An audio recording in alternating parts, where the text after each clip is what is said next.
Deo, Deo, daylight come and me want go home. Me said Deo, daylight come and me want go home. Work all night and I drink a rum. Bananen groeien in een tros van wel 50 kilo aan een bananenplant. Ze worden onrijp geoogst en verpakt in dozen waarin trossen zitten van ongeveer 18 kilo. Ecuador, Costa Rica, Panama, Honduras, Suriname, Colombia, Guatemala en de Filipijnen zijn de belangrijkste exportlanden. Een gemiddelde banaan weegt ongeveer 150 gram en bevat 20 tot 25 gram koolhydraten, 1,2 gram eiwit, 0,2 gram vet, waarvan de helft onverzadigd, en 0,4 gram vezels.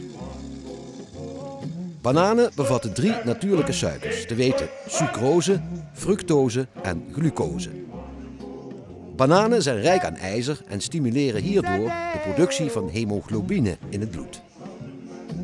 Bananen bevatten het mineraal potassium. Dit helpt ons hartritme te stabiliseren, stuurt zuurstof naar de hersenen en reguleert onze waterhuishouding. Door het hoge gehalte aan vezels heeft de banaan een uitstekend effect op het functioneren van de darmen.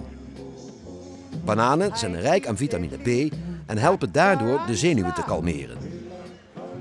Het hoge gehalte vitamine B6 in de banaan reguleert het glucosegehalte in het bloed en hiermee uw gemoedstoestand.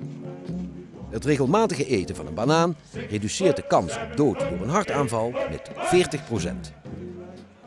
Vergeleken met een appel bevat een banaan 4 keer zoveel proteïnen, 2 keer de hoeveelheid koolhydraten, 3 maal de hoeveelheid fosforus, 5 maal zoveel vitamine A en ijzer en 2 maal zoveel aan andere vitamine en mineralen.